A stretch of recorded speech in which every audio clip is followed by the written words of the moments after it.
What up? What up? What up, people? What up? What up? Oh man. Oh man. I tell you, man, the game never stops. Never seems to end, man.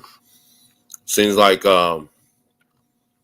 it's true what they say, man. We are our own worst enemy. That's for damn sure. We are our own worst enemy, and it's just that way. It's just like Tupac said, it's just the way it is. Make sure y'all hit that like button coming in. Make sure you hit that like button coming in. Everything said on this page is for educational and entertainment purposes only. I have no ill will or malicious intent, and fair use is in effect and is in the description.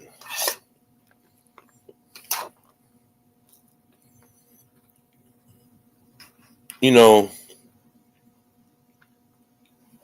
I'm just sold on we black folks, man. We really do hate each other.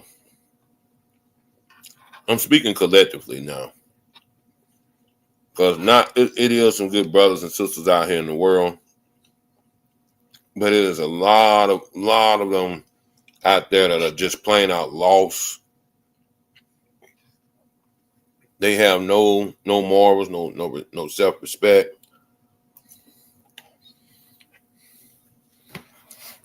They don't love nobody, not even themselves, man. And that's just what it is.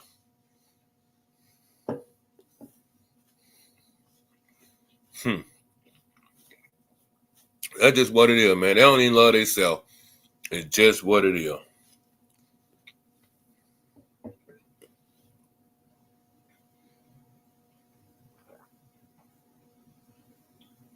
Now,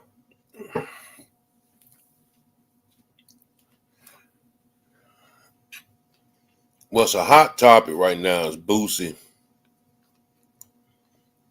and his involvement in the unaliving of Chicago jeweler known as Duke the Jeweler, of how this guy just somehow come down to Texas and end up hanging out with Boosie and Jay Prince, go to a dice game, go to a concert, and then gets gunned down the day you finna leave, damn near, right? Yeah. We're gonna talk about that. I'm gonna be honest, man. Man,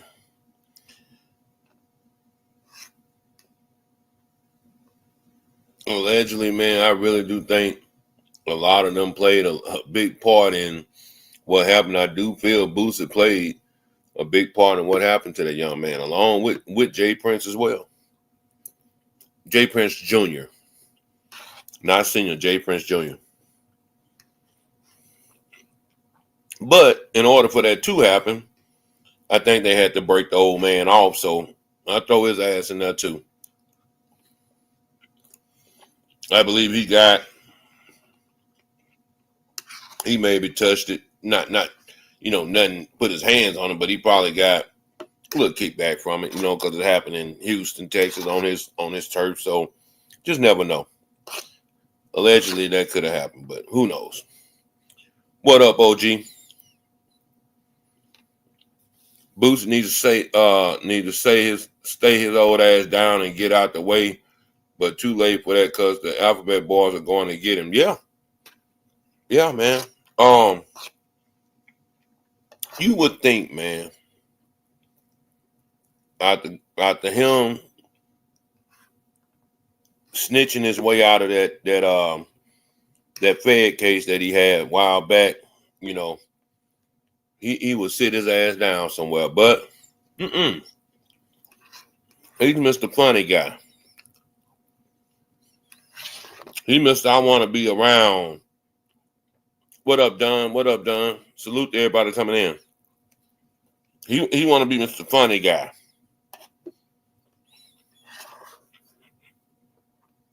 He want to be the big time rapper, boss, and all that type of shit, right? What up, Big Pressure? Man, you know, I have always said this too. Don't be surprised.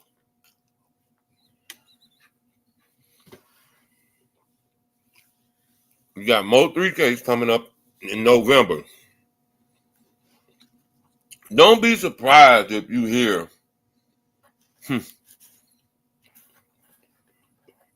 couple of these suckers' names. I have to agree with Big Pressure. He said Feds building any case of a body. The rap slash street culture is backfiring on the gangster rappers. Man, and you know, I'm gonna put it like this here. The studio gangster,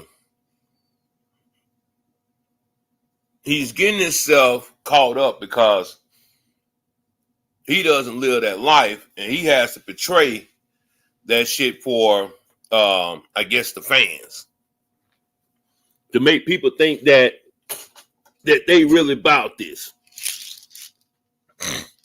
So let's say a guy like Boosie. Boosie been in them trenches. I mean, we done seen him, you know, fighting for his life, you know, back in the early 2000s, you know. But you would think that he would have learned to sit his ass down somewhere. But no, not him. He got to be seen. But I tell you one thing. I think they're going to put him away this time, bro.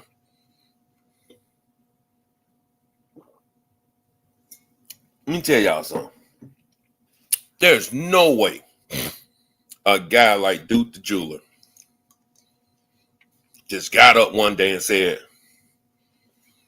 I'm finna go to Houston and I'm gonna seek and I holler at Boosie. Just out the blue, I'm gonna go to his concert and I'm gonna go behind stage with him and I'm gonna do all this and do all that. Hell no. Cause guess what? Duke got some. He had some bread too.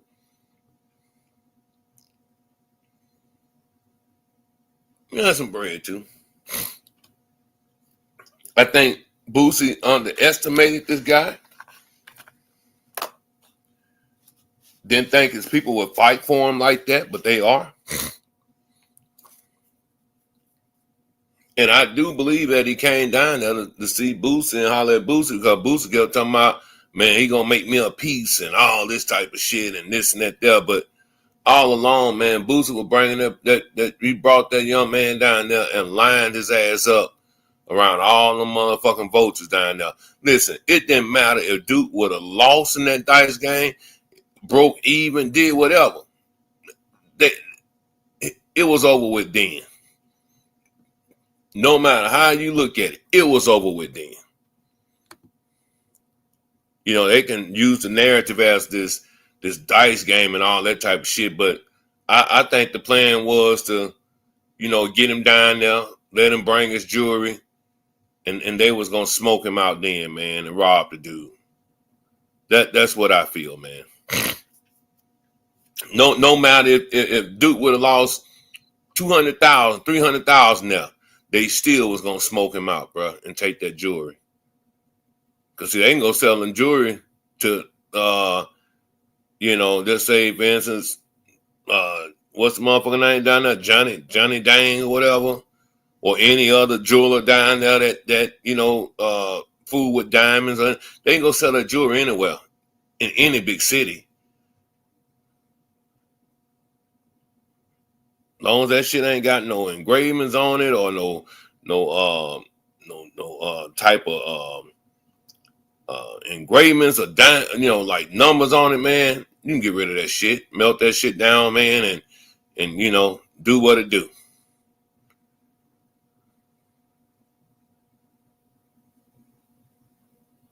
But I'm telling you, man, they lined that boy up, man, and didn't give a damn if he had a wife, kids, you know, mama, sister, brother. They didn't give a damn, man. They just seen this green ass young man coming down there, which he was comfortable around Boosie because I'm pretty sure they didn't probably had multiple talks. They probably had multiple talks, multiple conversations.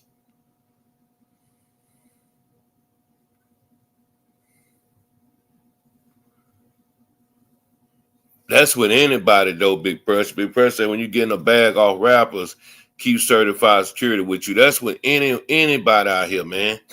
It don't have to be a rapper. Hell, it can be you. When you're dealing with that type of, issue anyway.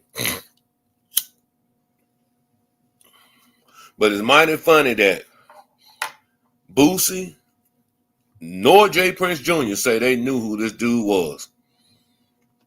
Now, if you go back to and watch the video, matter of fact, let me pull this up right quick. You go back and watch the video of them in there shooting dice. You see Duke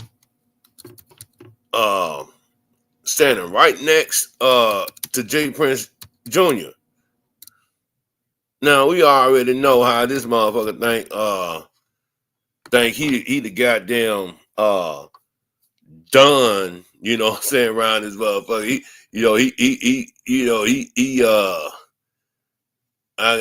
Hold on, man. Let me pull this shit up, man. Like he just a done around here and shit,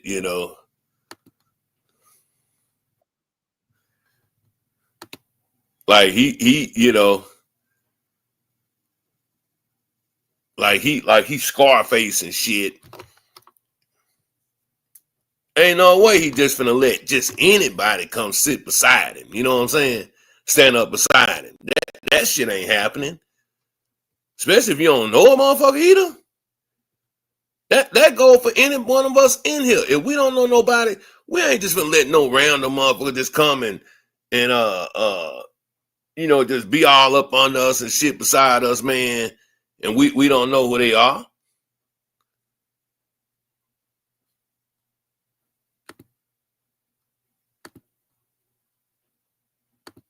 Check this out.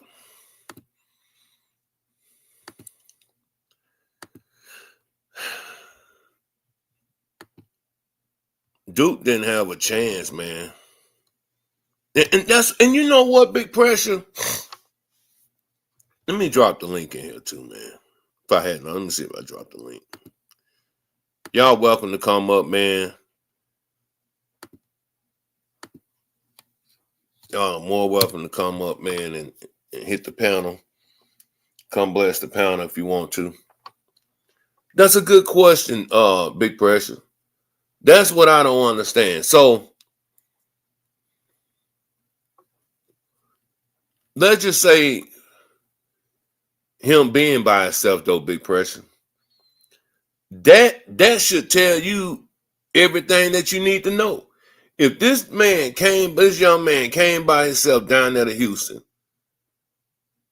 and ended up around Boosie and Jay Prince, he had to have been communicating with one of the two of these motherfuckers or somebody up in there that was close to Boosie or Jay Prince. Agree or disagree? Because this dude just ain't just jump up and leave Chicago and go down there to a goddamn pool party and then just say, man, I'm gonna see if I can befriend Boosie. No, it don't work that way. It don't work that way, man. Ain't no way Duke just got up and said, man, I'm finna go down there to to Houston. And I'm gonna see can I befriend Boosie and Jay Prince Jr. and get them to buy some of my jewelry. It don't make sense.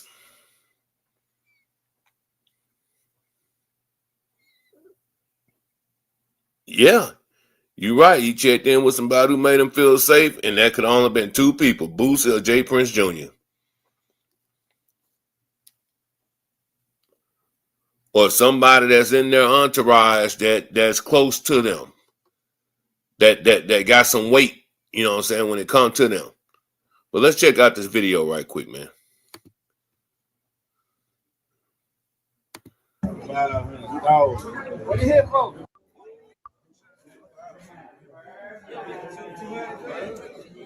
We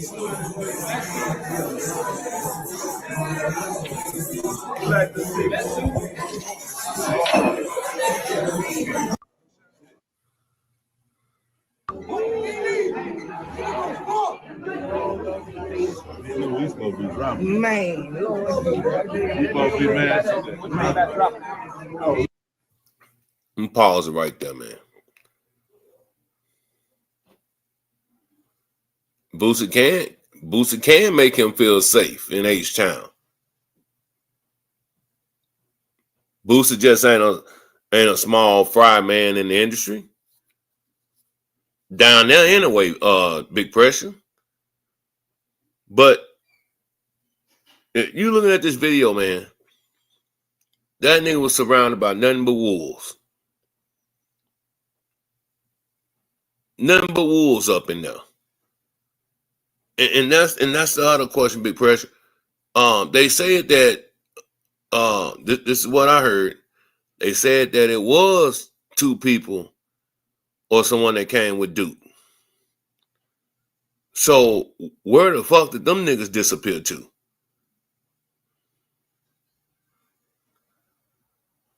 Where did they disappear to?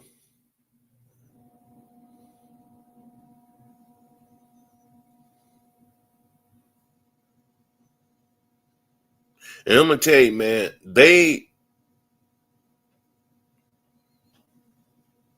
word ain't no good, man.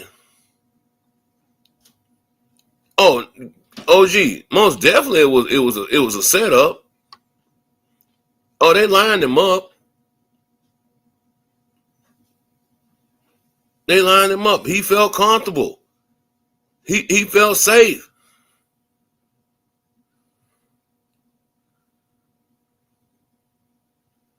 You know what, man?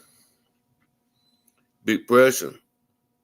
I'm like this here, man. If you gotta check in with a motherfucker when you go somewhere, then use a damn fool. The motherfucker shouldn't even, when you out of town, they shouldn't even know that you in town.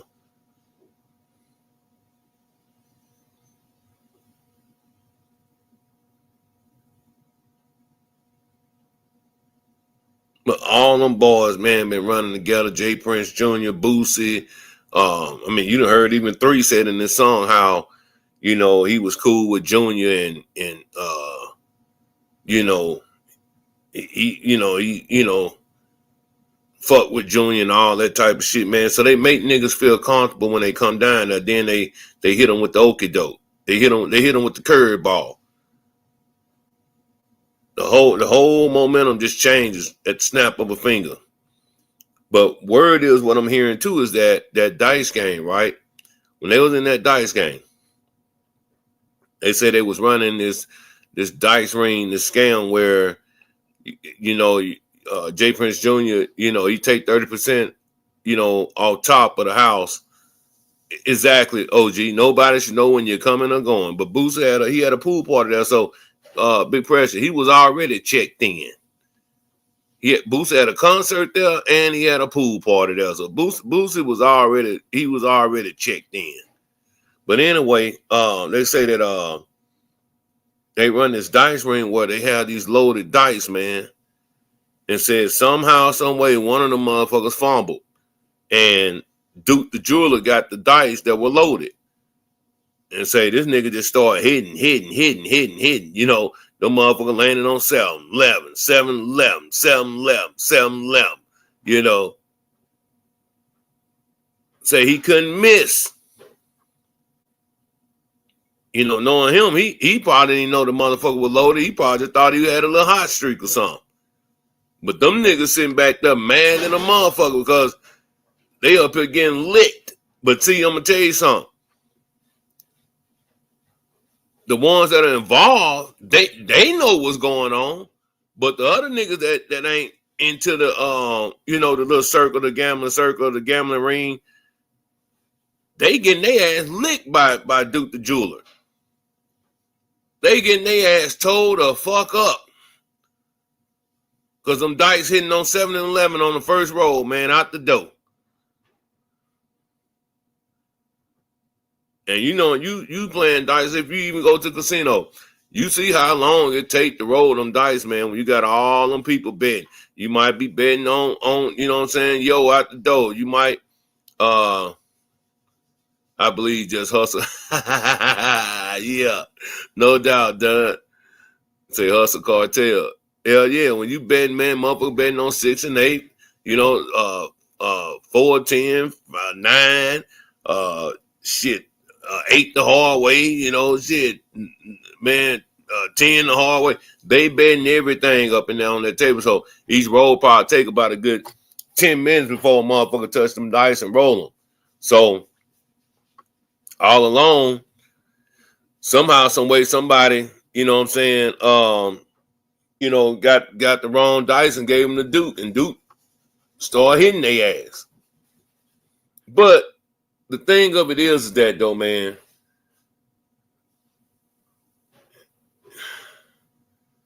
I hope that people that's in the industry have learned, don't go to no motherfucking dice games when you're dealing with Jay Prince Jr. or anybody down there in Houston. Don't go to no dice games, period. If you want to go to a dice game, go to the casino. Don't shoot with these niggas off the street or these niggas that's so-called in the industry. I don't get it, man. That's just like, man, even now, man. If I don't know you, bro, I don't feel comfortable with you, man. I wouldn't bet on shit like no boxing or anything like that. I don't feel that you would pay me because you don't know me. You ain't got to see me. But I can go to the casino. I can go on my phone. I can go online. And I bet, I win, they pay me. I bet, I lose, I pay them. It's guaranteed. It ain't guaranteed when you're dealing with no niggas. Yeah, done. And so they doing that on that table too. They betting, in the field and on 6 and 8, the hard way, all that shit going on. So, yeah. And what's crazy about it, man, Takeoff got blasted the same way. Got caught up when what's his name? What's the other motherfucker name? What is it? Takeoff, Offset, and Quavo. When Quavo noticed that them dice was fucked up and started arguing with them niggas started shooting. Takeoff get hit, man, in the crossfire.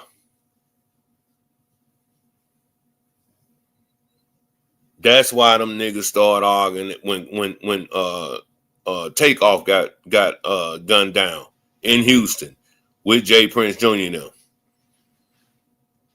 And for these niggas not to be locked up, that shit is amazing, man. Y'all done had 2 motherfucking homicides back to back with dice games? Shit.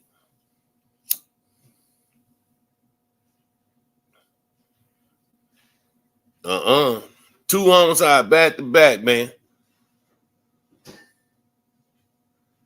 But let's finish watching this video right quick. I want to show y'all something in this video, though. Let's go to it. Hold on. That nigga gonna have a call number. $500,000. What are you here for?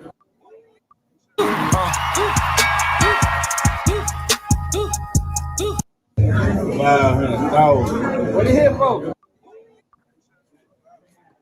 There was a word on the street, man, that Duke hadn't got up to almost $500,000 on their ass, man, shooting dice. That's why the nigga hollering 500,000.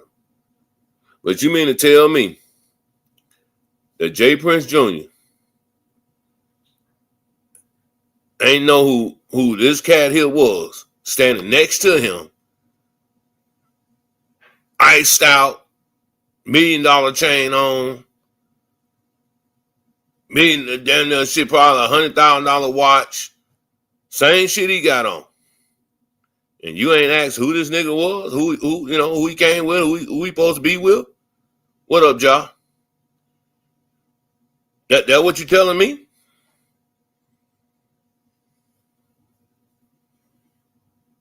I hope this family get justice, man.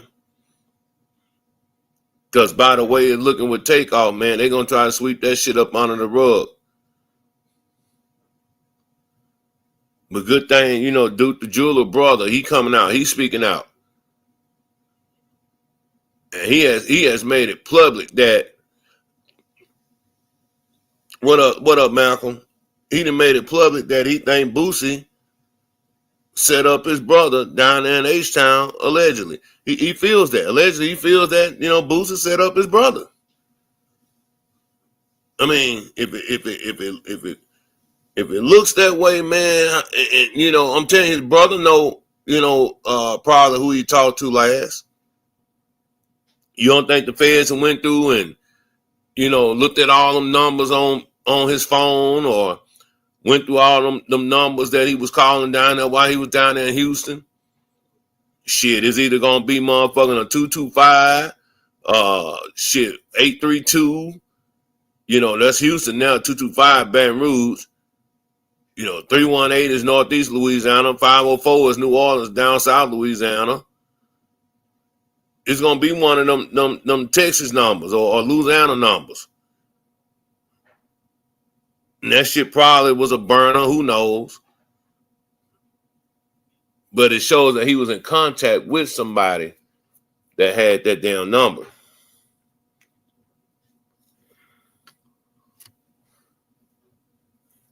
But if this here right here, all them cats around that table, man, just vultures, man, just vultures.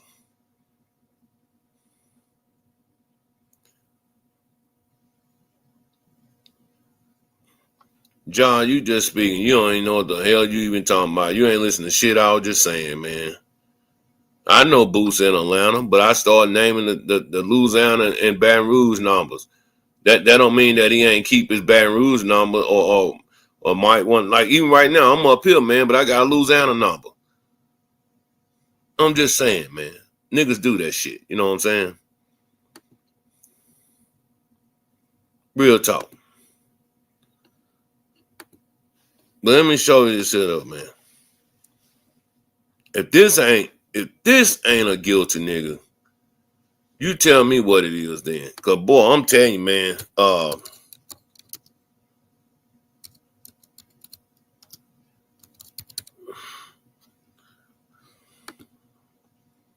it's like, man, you can just see the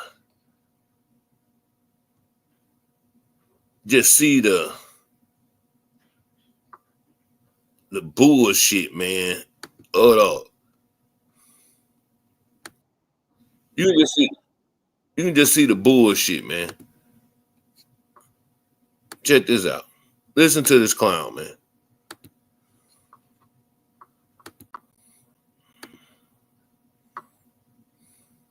Hey, the internet, y'all got us all the way up, man. We met that dude, Duke the Jeweler, the night before. We was gambling. The next day, dude followed us to the concert. When we left out the concert, we under the garage. Dude went to his car by himself and walked down to the parking lot. That's when somebody tried to rob him and killed the dude. What the hell, my 19-year-old cousin gonna try to rob and kill somebody? Bro, we getting money, man. We getting fucking money. That ain't our stilo. As a boss, I ain't letting that go down like that, man. This dude finna make me a piece. So y'all need to kill that. That's bad low, man. Don't put us in nothing with no bad low. It's bad low, man. Nigga, you lying. That nigga lying. Bad low. I ain't never heard nobody say no bad low. Who the fuck never said something that's bad low? What about that down bad, man? I ain't never heard nobody say, man, that down low, that bad low. But check it though, man. Look how ignorant this nigga sound though, right? He said, man, Duke the Jeweler followed them to the concert. He said the man followed them. So if he followed y'all, he had to have felt comfortable being around y'all.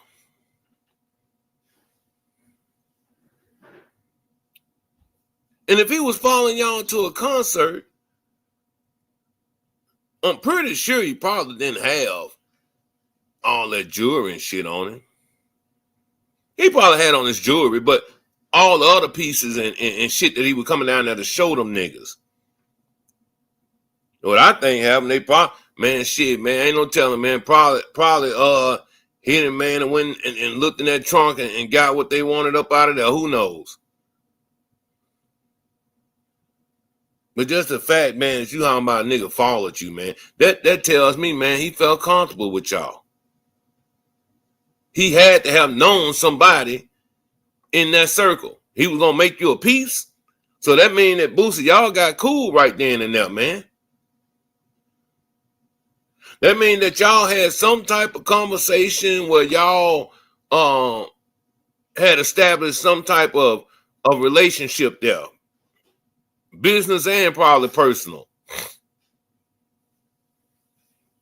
Malcolm say, what a fool. You ain't lying. That motherfucker is a fool. He say as a boss, he wouldn't let that go down.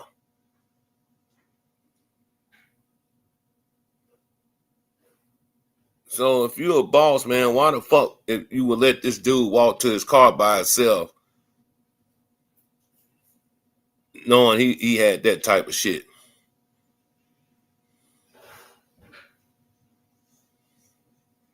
You say Big Pressure say he met him the night before at the dice game. I think this was a bigger play than Boosie, who invited Duke to the dice game. The nigga that's on there talking about his bad low. That's who I think invited Boosie to the dice game. Ain't nobody fishing. The nigga telling on himself, Ja. If you ain't have nothing to do with nothing, why would you be sitting up here explaining yourself? If I ain't had nothing to do with nothing, I ain't gonna be up here talking to the motherfucking internet.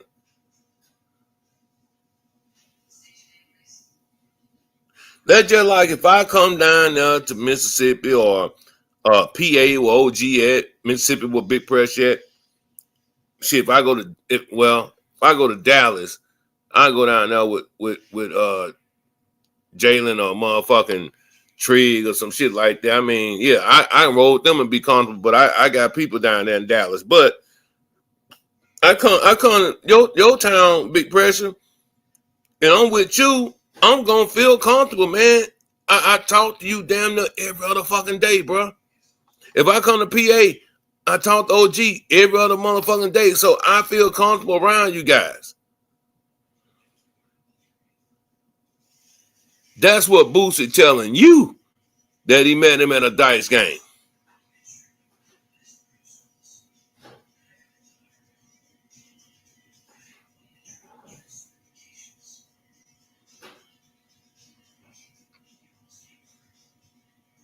They had like this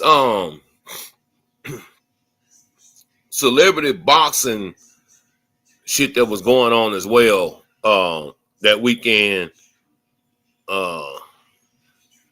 You know what I'm saying? I ain't saying he ain't got to run there. Listen, man, let me tell you something, man. He might don't run the H. That can be true. He don't run Atlanta. He don't run Louisiana. Don't none of these niggas run that. But what I'm saying is, man, them niggas around that dude, they knew about him. They knew who he was, man. And all them niggas around him, man, and them motherfuckers got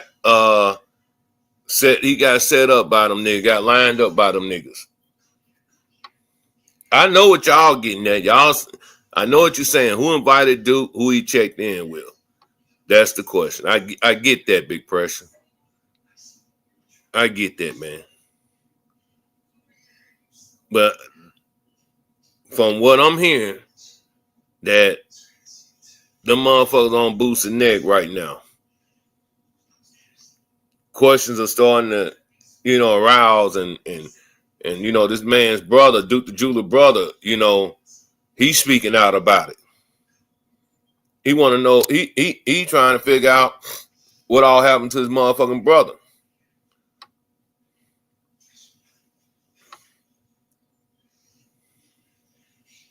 But I don't push shit past Boots. I don't push shit past Jay Prince.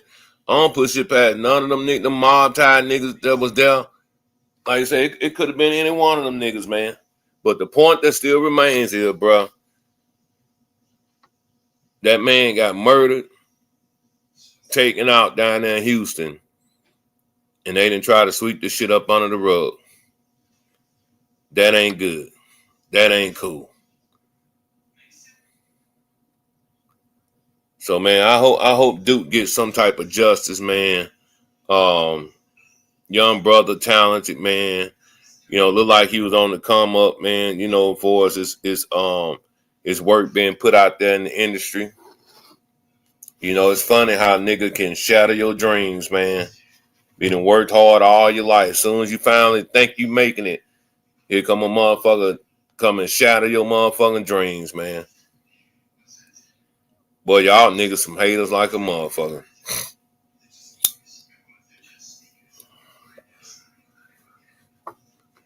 In other news, though, man.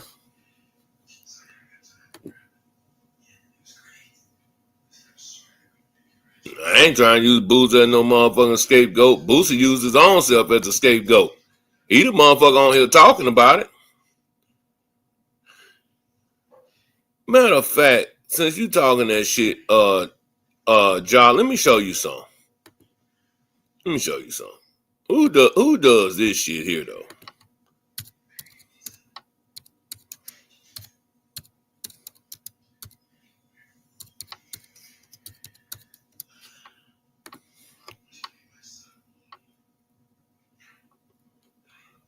Look at this motherfucker here.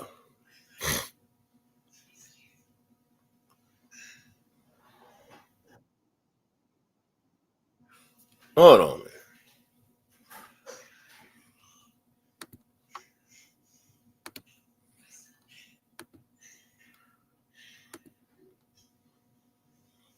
It's a shame they know each other, then kill each other. Yeah, it's a shame, man.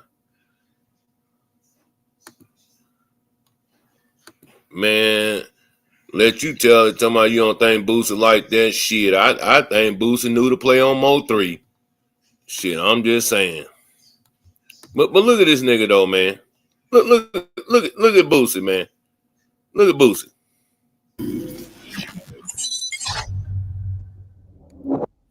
All right, here we go.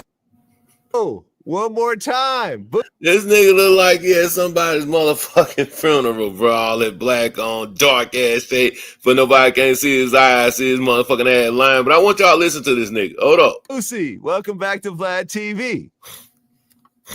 I'm back. You're back. You're back. Like we've been doing for the last, man, over 15 years. Yep. Yeah. Over 15 years, man, when we were a whole lot younger, from the Atlantic days when you first got signed. Yep. Yeah. All right, well, let's get into it. And I think the thing that people are asking about the most, which you've already addressed on your own Instagram, but I want to talk about it now, is that a jeweler named Duke recently got killed. Yeah. And the story's really messed up. So I want you to talk about what happened.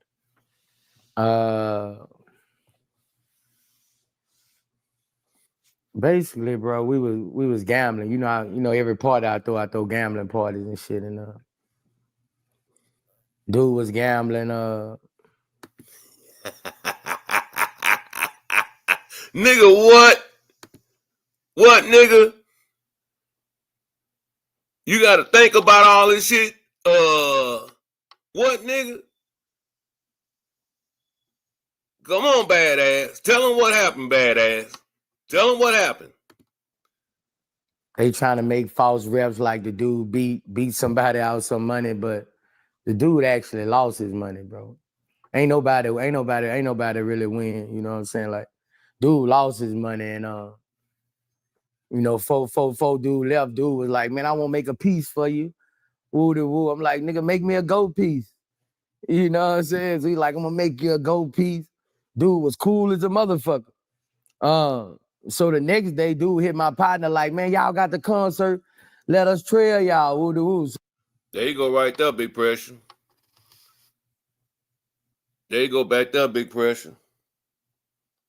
He said that the dude hit his partner. So Duke had to feel comfortable around somebody that was close to Boosie to be running up in there in that dice game, pool party, whatever it may have been going on that weekend when they was down there. Yeah, exactly, Greg. Get your motherfucking lie together, nigga. He say the dude hit his motherfucking partner up. All right. I think we're getting somewhere. Let me rewind just a little bit here. Here we go. So he like, I'm gonna make you a gold piece. Dude was cool as a motherfucker. So the next day, dude hit my partner like, man, y'all got the concert. Let us trail y'all. Woo de woo. So dude went with us to the concert. And after I come off stage, everybody leaving. You know, we parked under the parking lot, under the arena where the celebrities parking and all that shit. He was in another car. He walked to his car. His car was outside the arena under where we was. It was on side the parking lot. So he had to walk to his car. And that's where the incident took place when somebody, you know, tried to get him or whatever. But Vlad, bro. So you telling me there it is, Big Pressure. That's what I'm saying, Big Pressure. I don't believe none of that shit, bro. I don't believe none of it, man. You mean tell me Duke wasn't just no motherfucking $20 ass nigga?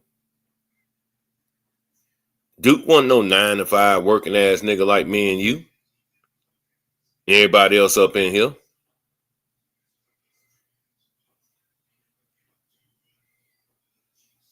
That wasn't him. So, thing of it is, man, that why would this man walk? First of all, I don't believe that he came down there by his motherfucking self.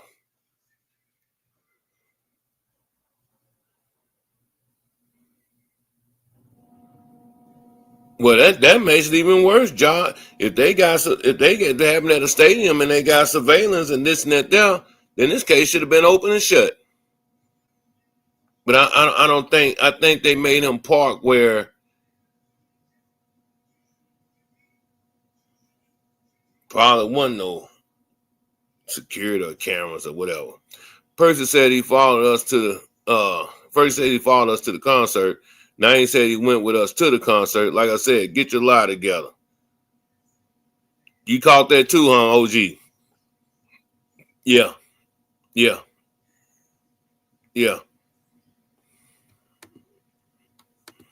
Bro, if anybody know me, bro, that ain't my stilo, bro. You know what I'm saying?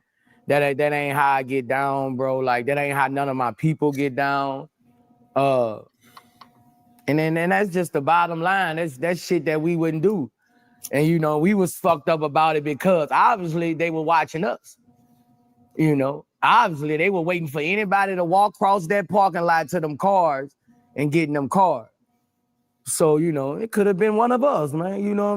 He said, obviously, they was watching anybody that walked down to that parking lot. Well, I thought y'all niggas parked up under the goddamn stadium. So who else parked over there with Duke? See what I'm saying, man? But anyway, it's all good. It's all good, man. I just hope the man get justice and you know, it's fucked up the way that he went out, man. The dude had kids, dude had a family. He went out here gang banging. He went out here selling no drugs. You know what I'm saying? The dude's out here trying to make a legit living for himself. So that means more to me than anything, seeing somebody trying to make a living for themselves, by working hard and using their brain. But anyway, man, salute to Duke the Jeweler, man. May he rest in peace, man. Now, Shannon Sharpe, man, we all know that he settled his motherfucking suit with his bunny, his little young bunny. But man, is it possible, man, that he may have to sell his podcast, man, just to pay this girl off? Is it possible that he probably did that? From what I'm hearing, he gave this girl $50 million, man. $50 million. That's what I hear. I don't know how true it is, but $50 million. I'm surprised she ain't came up missing, or she didn't come up missing.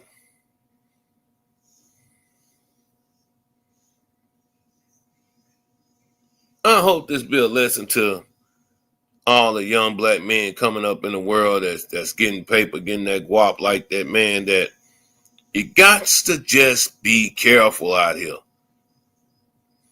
You never know who out to get you, who got your best interest. Like 3 said, everybody ain't your partner, everybody ain't your friend. Who could you trust? It's a sick ass dog eat world out here, man.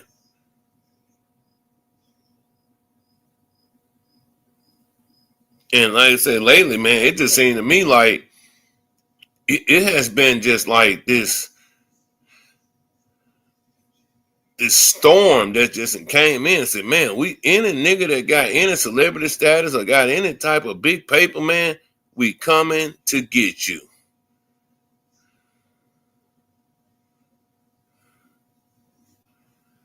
Man, Malcolm, man, and the girl ain't even worth $5, man. She ain't even tough. She 20-some years old, man. And you know how the coyote mouth used to drop when he seen the motherfucker walk through the woman bunny, they used to chase out this and that there. Motherfucker mouth just dropped. She ain't even got that type of effect. Hey, Endor, what's going on? She ain't even got that type of effect, man. But once again, shout out to you old ass niggas out there. Shout out to you old ass niggas out there think that y'all motherfucking go out here and get these young girls and think that these young girls ain't motherfucking gonna be playing y'all ass just like y'all think y'all playing them. You got some young girls out there that are getting coached well and very well. And they will take your whole life savings. Let me say that again. They will take your whole entire life savings.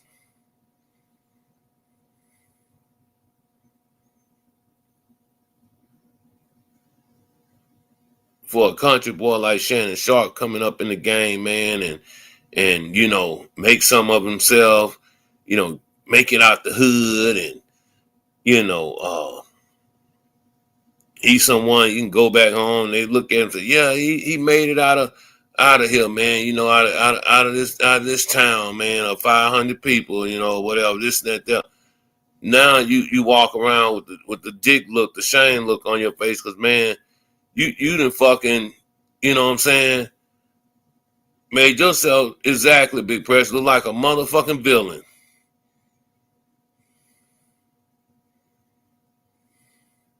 How you say that? They say they making all rich black men look like a villain.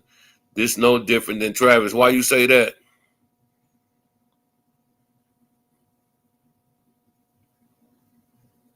Well, okay. Look stupid, yeah. I guess you got a point there. I guess you got a point there, Big Pressure. Because all that shit the same.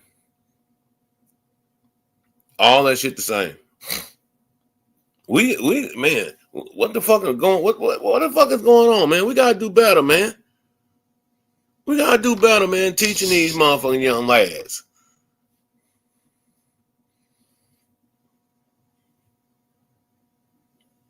I don't know. Travis could be a little bit like Shannon Sharp. Cause Leanna Lene ain't worth looking the fuck at either. She fucked up. She ain't just no pretty ass motherfucking Mexican white girl, whatever the fuck she wanna be claimed as. She ain't no drop dead gorgeous ass white girl or Mexican girl, whatever she wanna claim herself to be right now.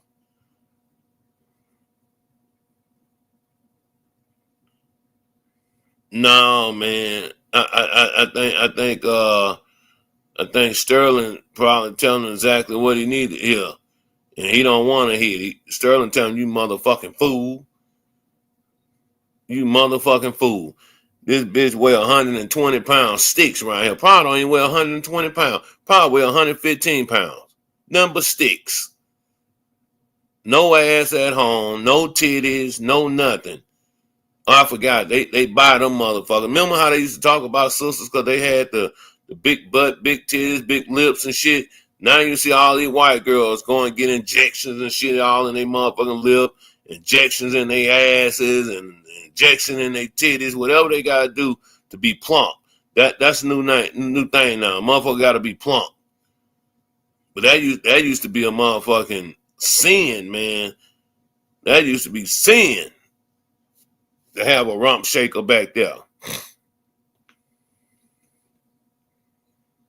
But I'm telling you, man, I don't know about y'all, man, but it really, man, saddens me that, we as a people, man, our brothers and sisters, man, have been in the news, man, looked at like Big Press said, some damn villains out here. And all along, the villains is the motherfuckers that's suing them.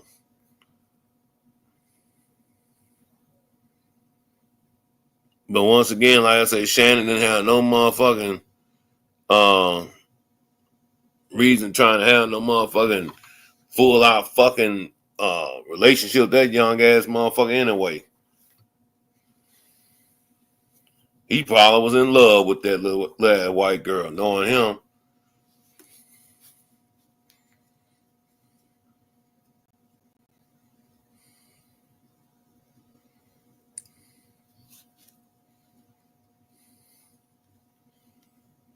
You should be, Big Pressure.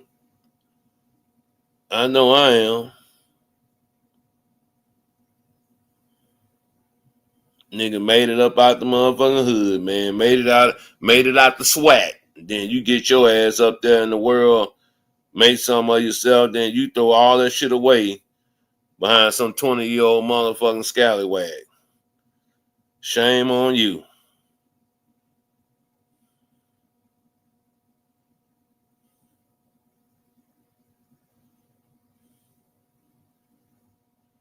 Shame on you.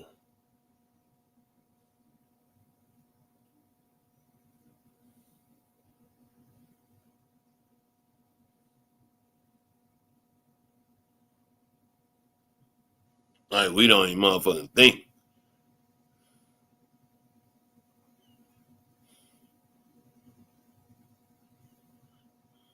But man, yeah, Don, no doubt. Say, Shannon looked and said, his brother said at the Hall of Fame speech,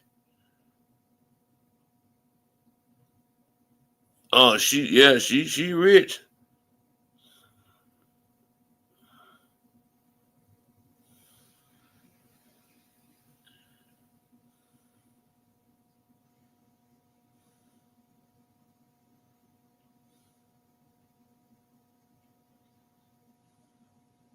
Yeah, she got some money.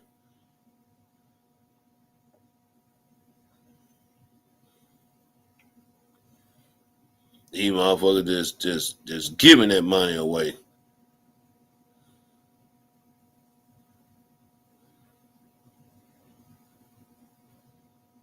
Giving it away.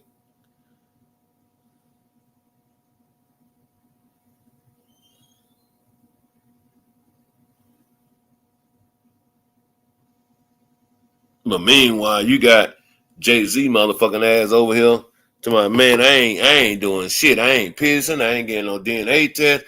I ain't doing nothing. I am not the father. Hey man, this gotta be some crazy shit, man. Nigga down there 40 years old down there.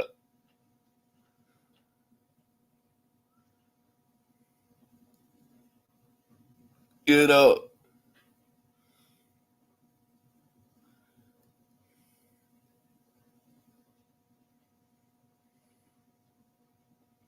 That's it. Say like giving Halloween candy away, no doubt.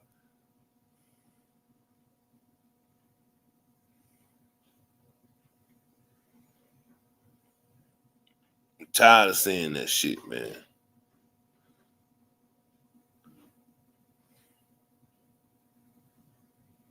Tired of seeing it, man.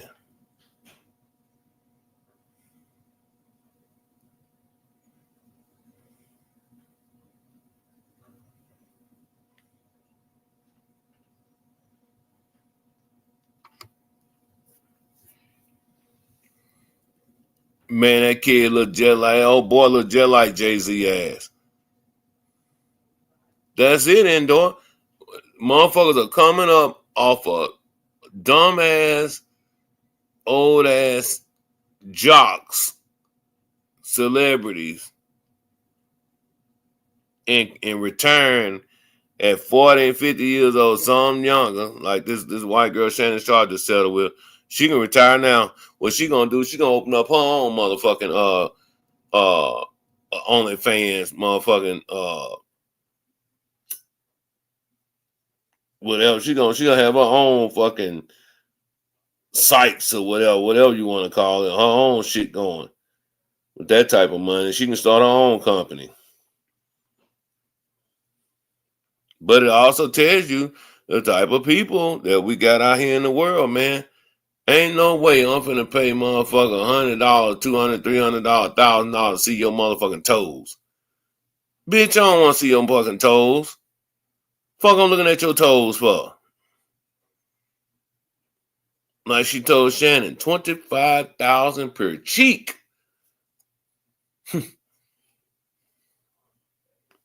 And she ain't even got no ass. Talking about paying her 25,000 to see her cheeks.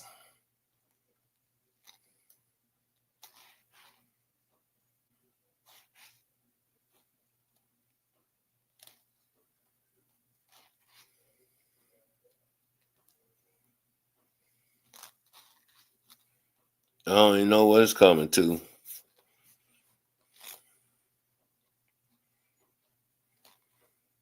Then you look around, you got the motherfucking president of the United States around here in a fucking fight. You probably motherfucking blowing shit up over there in the Middle East, but you over here fighting over here about some goddamn Epstein files. Motherfucker want to know, they just want to see your name in the files, man, so that we can move on with life.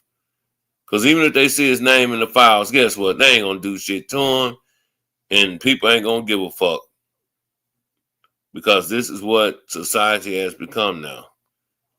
Oh, matter of fact, let me tell y'all something.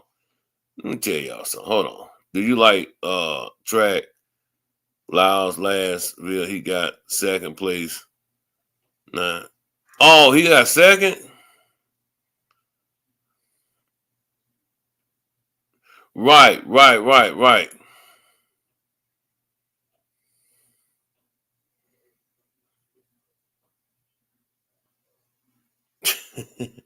Yeah, Shannon Sharp ass sorry as fuck.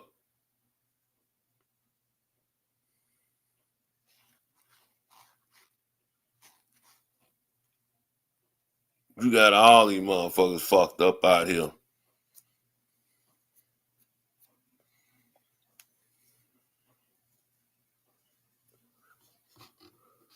But Monique shouldn't have to tell Shannon Sharp no shit like that. But you know how to come to find out that a lot of these old motherfuckers, they just don't, you think they should know better, but honestly they don't.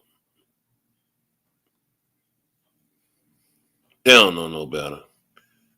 Some people, they don't even have the morals or integrity of a man anymore, or vice versa, a woman anymore.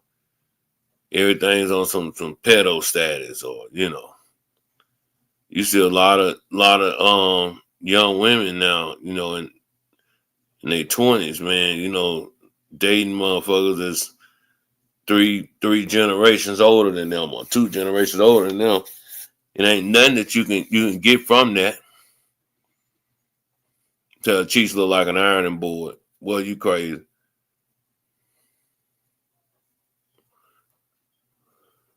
Say a flat tire. Yeah. But that's what niggas go for. They go for the white girl once they get that money. They want them a bunny. They gotta have a bunny. And then, once a white man see that shit, they say, man, she ain't shit anyway. I don't want a fat, big thigh ass, big butt ass. She look like one of them black girls. I don't want her.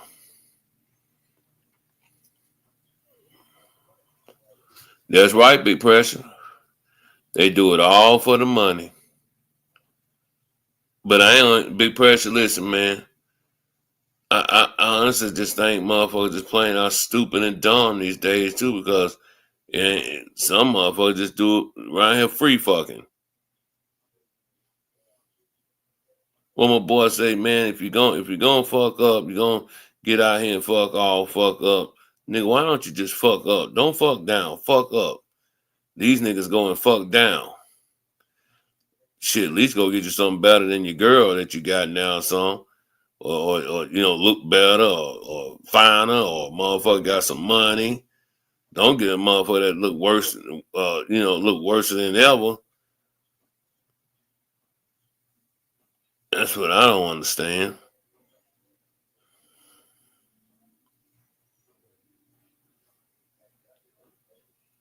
But yep, every dog got their day. Every dog got their day.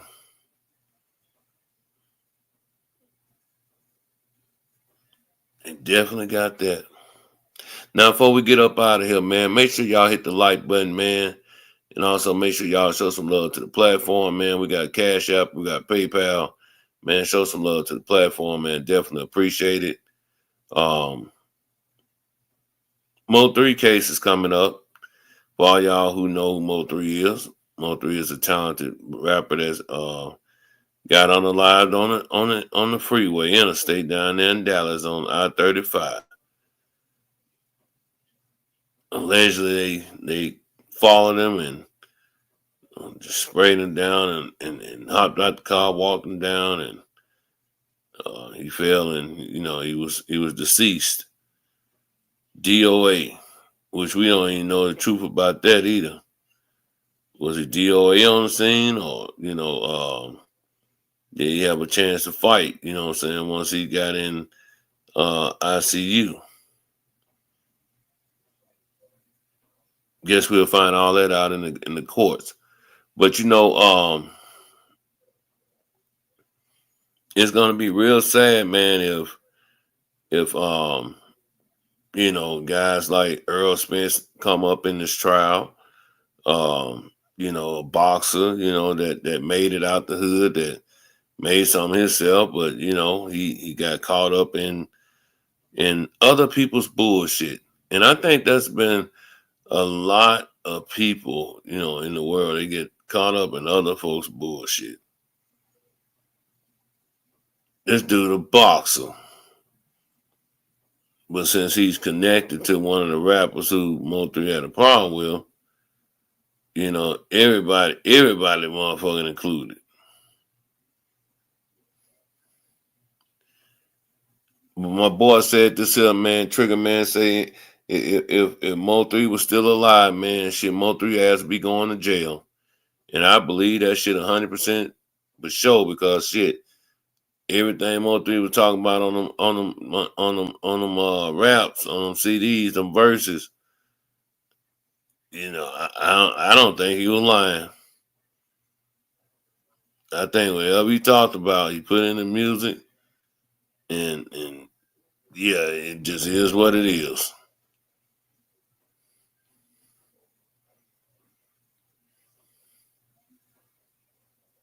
But yeah, man, I don't know. It's just a dirty game. Don said that was Shannon Sharp. He always talked about black man is talking about heartbreak. Kyrie Irving, Deshaun Watson. Yeah.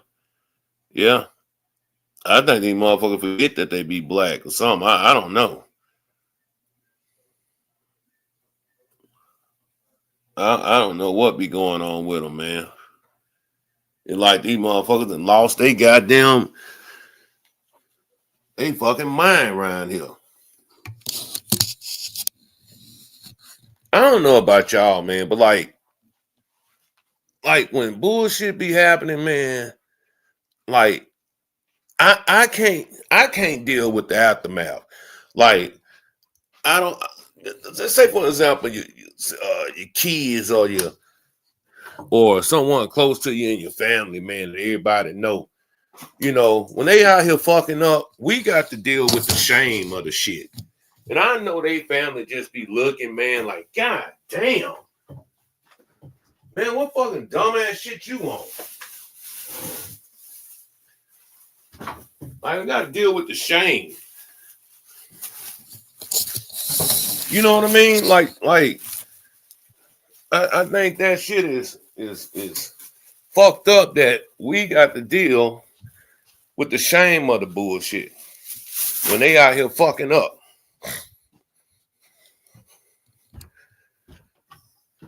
No, for real, Indoor. I'm dead serious.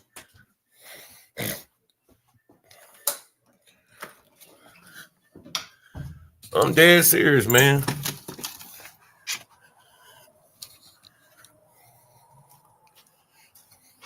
We got to deal with the shame.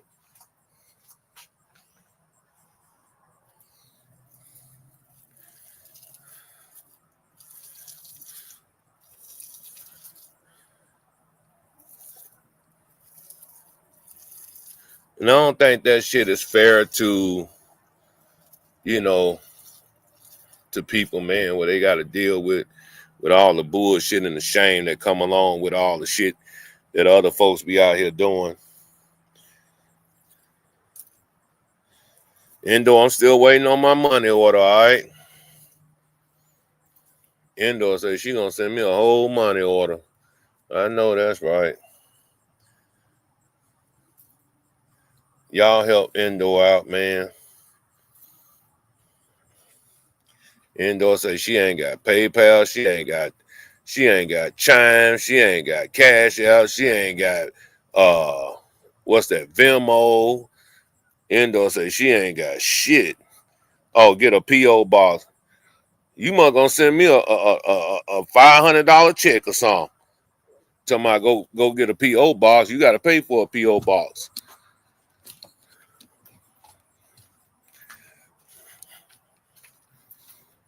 Yeah, when I get that $500 check, I'll go open up a P.O. box for you. It is so humid outside tonight, too.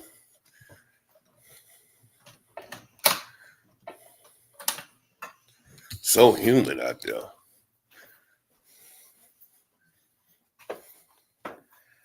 Getting all this rain and shit up here, man, I tell you, it's ridiculous.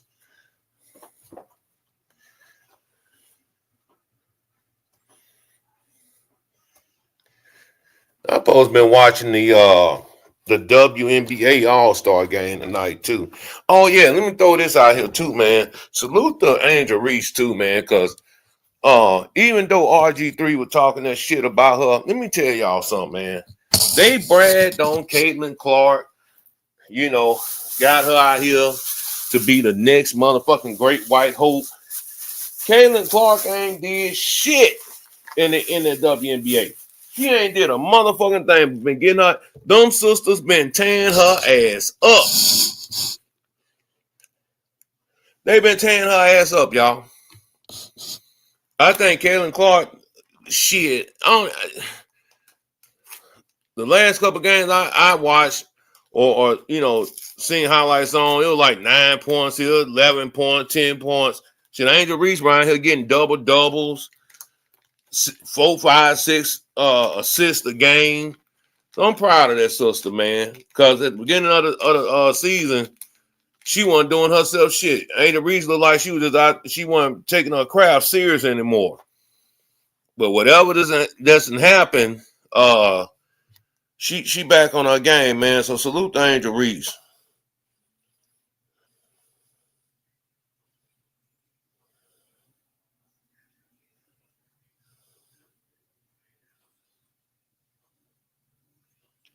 I bet you that, but yeah.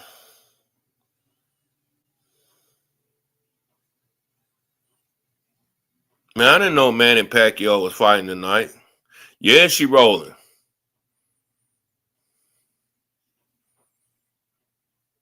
Yeah, done, hurt, all that shit. Yeah, ain't she rolling too, Malcolm? She rolling. I didn't know Manny Pacquiao was fighting tonight. I thought that old motherfucker retired too.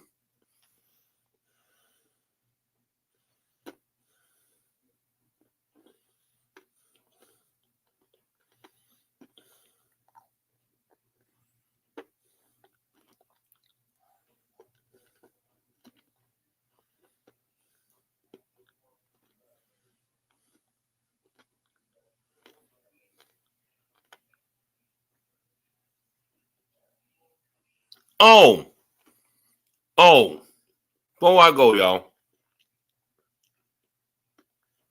Before I go.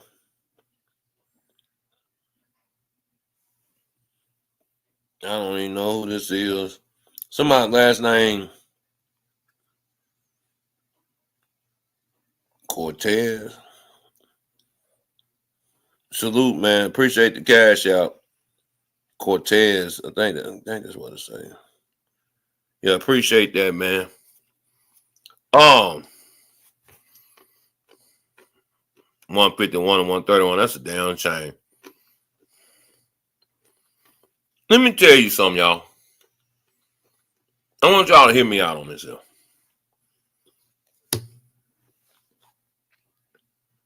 This shit here pissed me off so bad, y'all. I'm talking about, it pissed me off to the point to where I said these motherfuckers don't want us to have shit. They don't want the black man, if he make it, he ain't supposed to help out other brothers and sisters, help out, his community that he grew up in.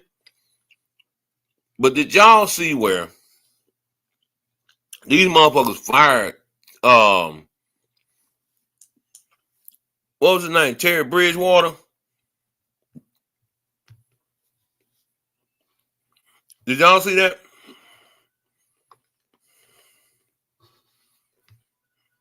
I thought that was so disgusting, man.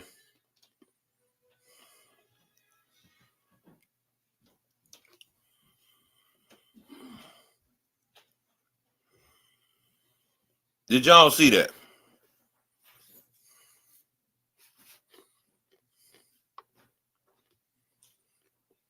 They fired him, suspended him, whatever he did, from the high school he was coaching at, because he paid for the player and team expenses. Who?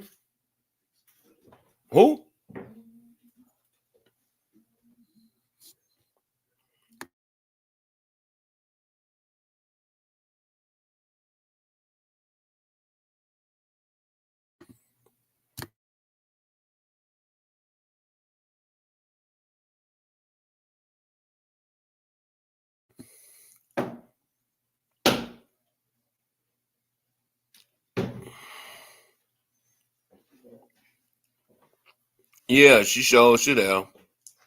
But Law Malcolm, that's some bullshit. Let me pull this up, y'all. I want y'all to see this. See, when you got a brother like that gives back,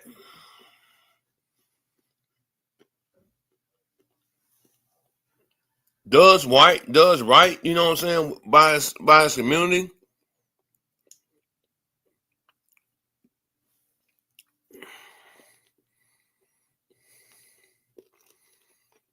You say I saw that foul Teddy try to help football team in his eyes. He did nothing wrong for sure. Yeah.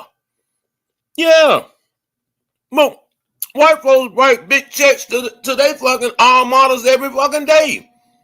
Why you think these big ass schools like Nebraska and Penn State and Florida State, they can afford to go get NIL deals for these motherfucking kids. They can afford to pay that shit.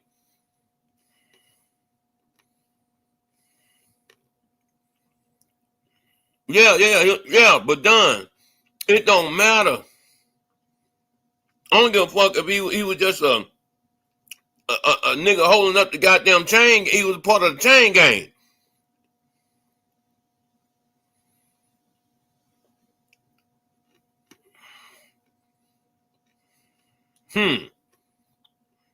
You right, Big Pressure. We gotta be twice as right. But that is so fucked up, man. But see what it was, he went over there and won that state championship. And them white boys didn't like that. Indoor. I got that burner phone on me. Call me on that burner phone. You see the number right there?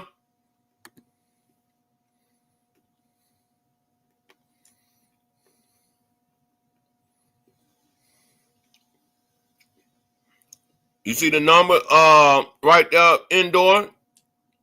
You can call me on that burner phone. You know how to get in contact with me.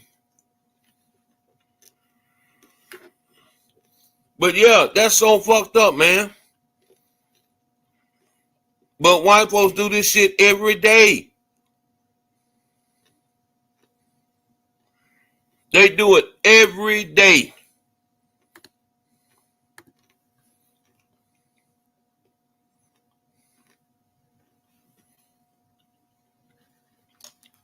All this man was trying to do was help out his community, man. And you know what? Let me tell y'all something. I don't know about y'all where y'all live at.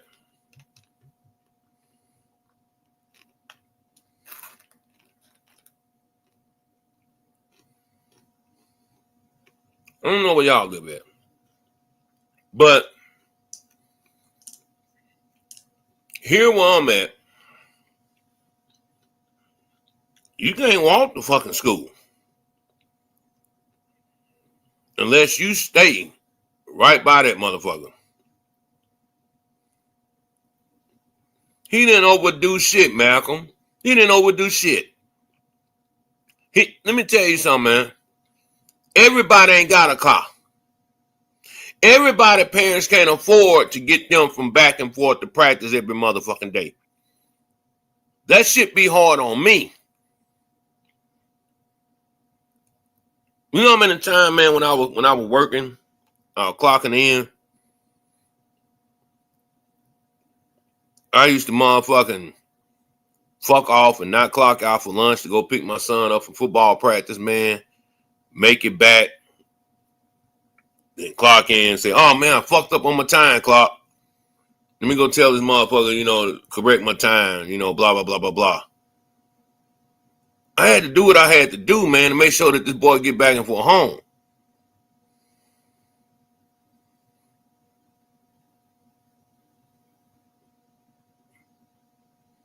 Yeah, I done done it myself, done. You know what I'm saying? Like I said, me and my wife used to feed the motherfucking team. 3 days a motherfucking week. Because we knew some of these motherfucking kids weren't going to go. They couldn't go home. When they went home, they didn't have shit to eat.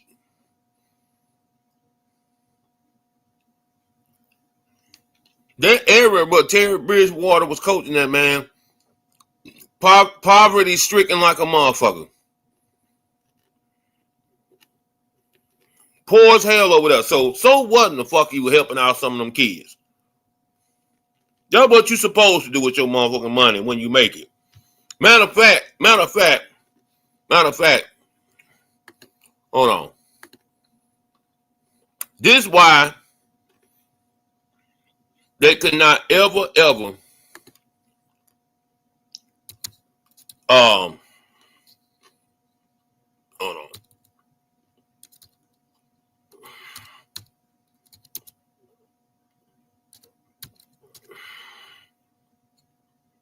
They could never, ever do this guy here wrong because he did what the fuck he supposed to did with his money. He did what you know majority of us would do. And see, white folks, they don't think like we think. But they got every fucking thing.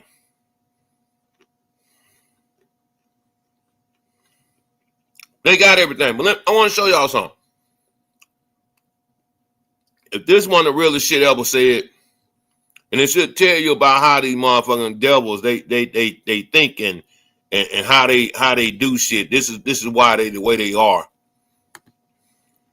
Listen to this here.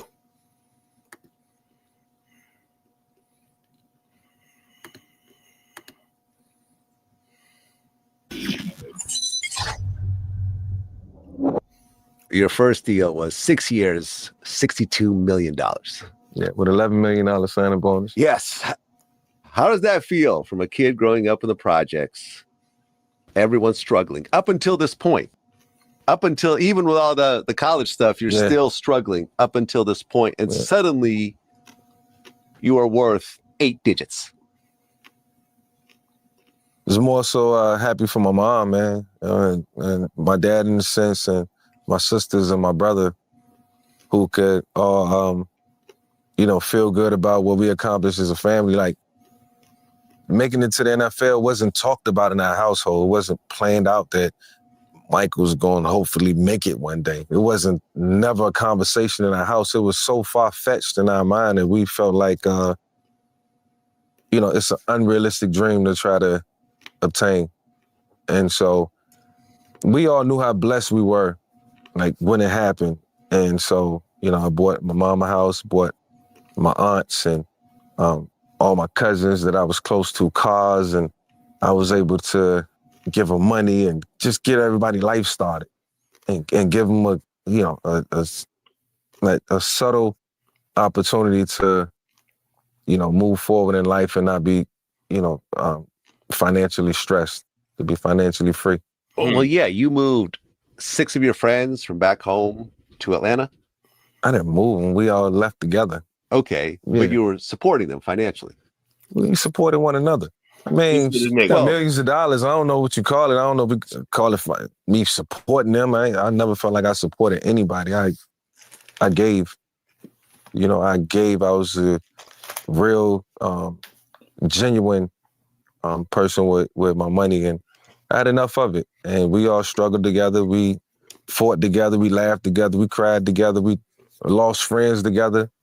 We all, was a tight-knit group. And so we just tried to, be just like any other group of friends, close-knit, stick together. I mean, is this sort of a Newport News thing? Because Allen Iverson kind of had the same thing going on. He would always have a big crew from back home with him. Man, you got a crew. Yeah, but I don't financially support him though. Yeah, well, back you 20 years old, it might have been different. You had a couple $1 million. You might look at it different. You know what I'm saying? You and your boys, y'all had it lit. It's like walking in that back room and you broke and you find $20 million and you found it. They was outside. You ain't gonna give them nothing. You're not gonna give him a dime. You got a kids and he trying to get an apartment. You're not gonna help him when you got a pocket full of money. It's a tough situation. No, it's not a tough situation. I don't think it's a tough situation. I've dealt with it. I've dealt with friends, and it's always. I don't think it's tough. It's always. See, that's a nigga that got a good heart. No, he isn't, man. No, he isn't, bro. like you said, man, you're 20 years old, not married. You know,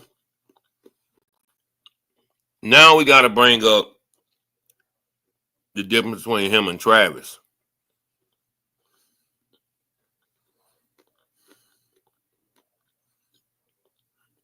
Malcolm, let me tell you something, man. I got friends, about 4, 5 of us, that I've been tight with ever since fucking elementary. I talk to them guys every week, sometimes 2, 3 times a week, or text messages going on our group chat. It's the 4 or 5 of us. That's right, Sandbox friends. If I hit a lick like that, 20 years old, I would have did the same thing Michael Vick did. See, the difference between him and Travis Hunter is that when his homeboy was trying to look out for him, he cut him off. Even if he didn't like what his homeboy said, that was still his friend that he grew up with. You talk that shit out, man. You talk that shit out. You niggas are selfish. You niggas are selfish, man. I think that's why I've been getting blessed all these years, bro.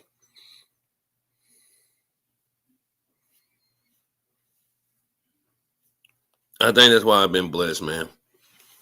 You talking to a brother. You talking to a brother that's had 2 heart attacks, man.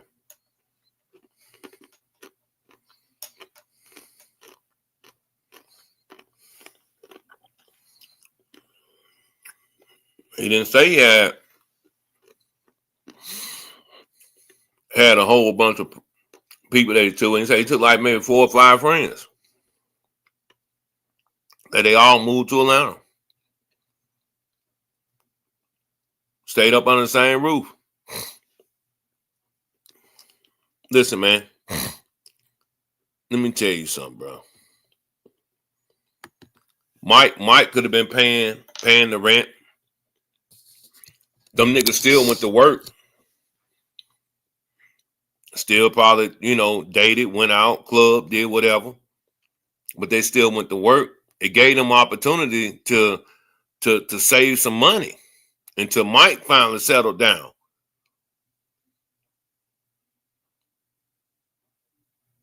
Man, I say, bro, I don't know about, man. I think that's why. I think that's why we're in the shape that we're in now, bro. Because every time you look around, it's cutthroat. Every time we look around, it's cutthroat, bro. What do you mean? Them same guys was visiting him in prison, writing him in prison. Them same guys did take charges and got more years than Michael Vick in the shit that they was over there doing. You gotta do your research, man.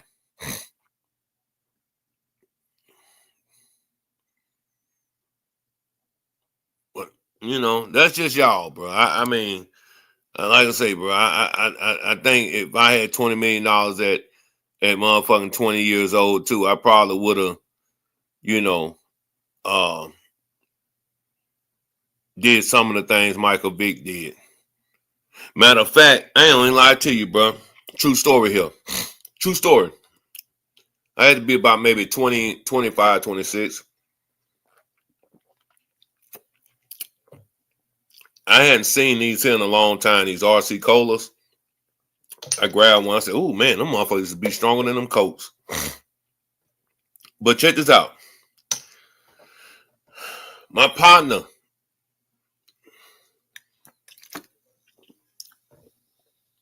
him and his wife, they fell on hard times.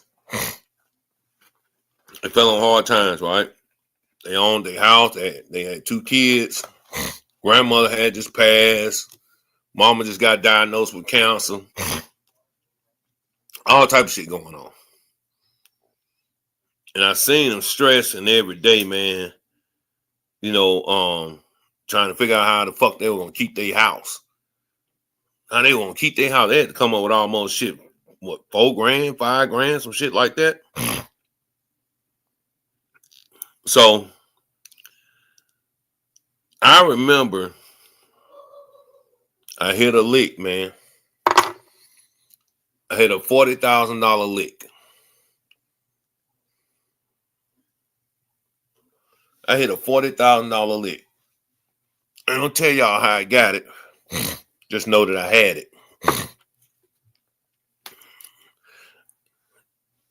It was a couple of days right before I want to say Christmas or the New Year, somewhere around there, because it started to snow up here.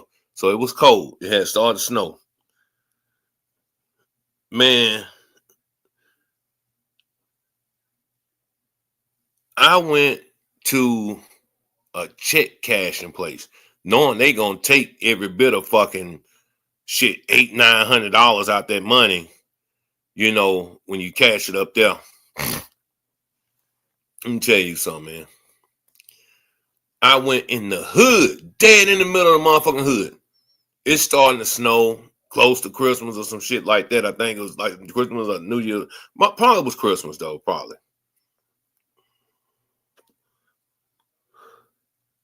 Went in there and told that motherfucking woman I need to cash this check. She looked at me, I looked at her, we looked at each other. She ran it through, called, did whatever they had to do on their end. She went back there, she told me, hold on, let me go get the money, you know, blah, blah, blah.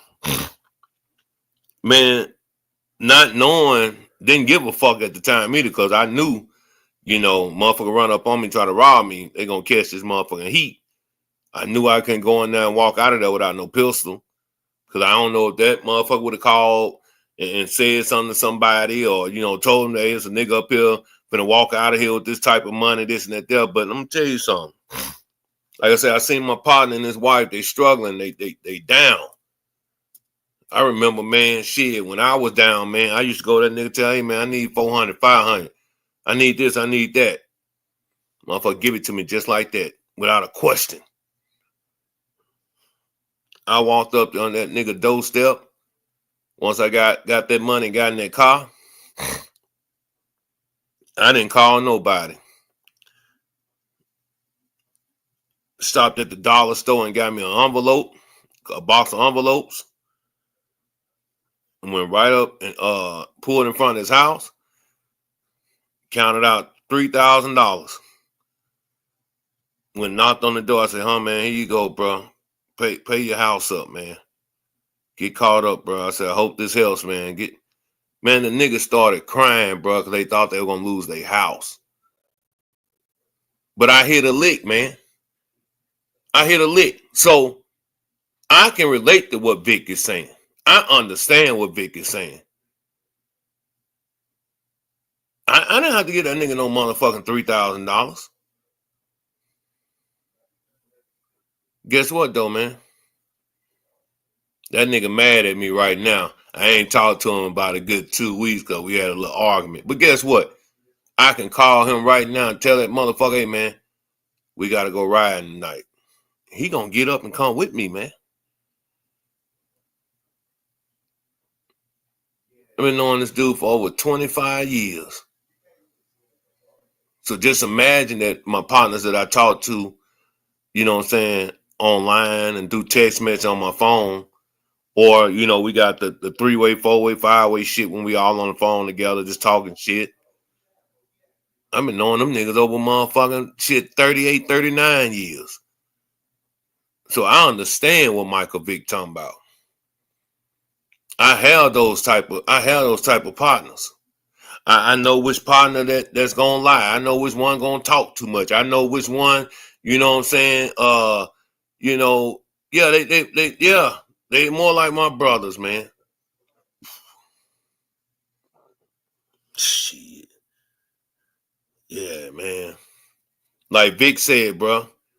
He said that wasn't hard for him. I didn't.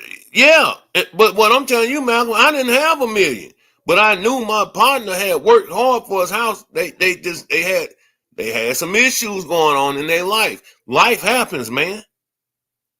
Now, if I got it, why would I watch my partner lose his motherfucking house that he done worked hard for, had to put that down payment on, make sure that his kids got a roof over their head, all this type of shit? I got it. I'm gonna let him lose his house? Fuck no. What type of nigga is me? What type of nigga would I be, man? And that little 3,000, I done had that shit come back motherfucking 212, 1,500 times. Give a fuck about no motherfucking money. That's what's wrong with the world today. Everybody worried about a motherfucking dollar. Dollar don't make you happy, man. It just keep you satisfied for a little while. That's all. It just keep you satisfied for a little while. There's a lot of motherfuckers with all the money in the world, but guess what? Dumb bitches are miserable. They are miserable, man.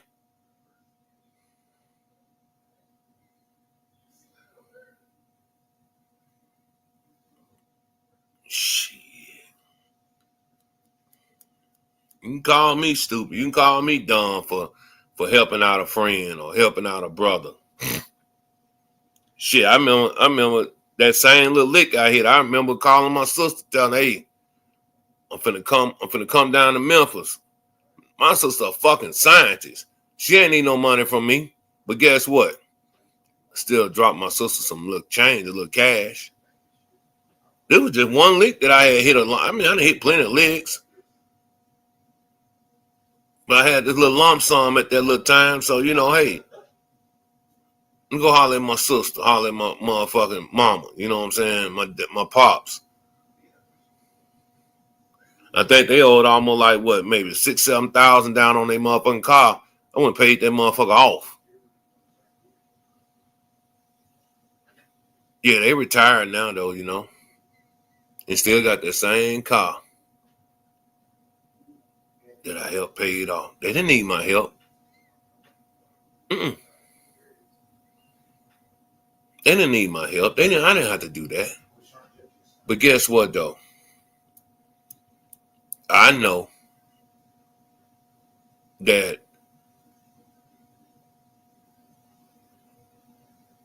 I'll be taken care of. I'm okay. No matter what. I'm okay. So I understand exactly what Michael Vick was talking about. So back to Teddy Bridgewater. White people do that shit all the time. They do that shit all the time.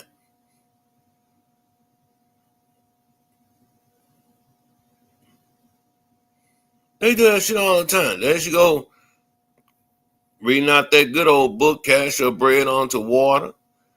It shall return in many days. What book that's out of, Endor?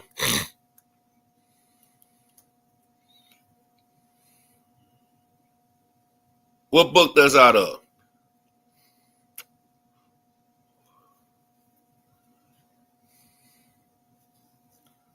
I give you a prime example. If you into sports, y'all know who I'm talking. Oh, Ecclesiastic, however you say it. But listen, I give you a prime example. I don't know if y'all, know all these guys or heard of them, but anyway, Niles Paul, right?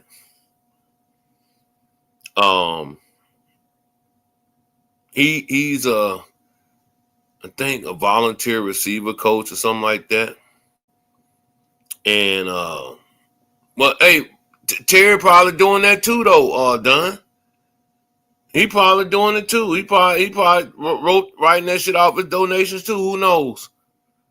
But it's the same shit though. Only difference is that nigga helped them win that championship because he gave them kids hope. And he gave. Hey, listen. Let me tell you something, man.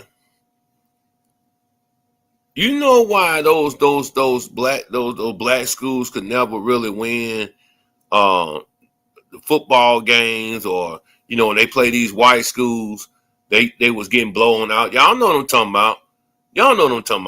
you know, there's always that one white school that got these big ass white boys and a couple token niggas at the key position, skill position, and you know, they you know, doing all that. Y'all know what I'm talking about, right? Right? But I want you to think about something though. You know what? You know why them white boys are beating up on them black schools like that down south or wherever the fuck you at? They didn't have the accommodations. They didn't have that motherfucking top of the line weight room. They didn't have the top of the line trainers, or I ain't gonna say top of the line trainer, but had trainers or had people to help you get healed back up and you know wrap you up and this and that type of shit. Man, that shit costs money. But most of the black schools or programs that were out there, they didn't have the accommodations, man. They didn't have the funds or have the resources. That's the word I'm looking for, Mr. Don. Resources. But you understand what I'm talking about, though, right, Mr. Don? You understand what I'm talking about, though, right?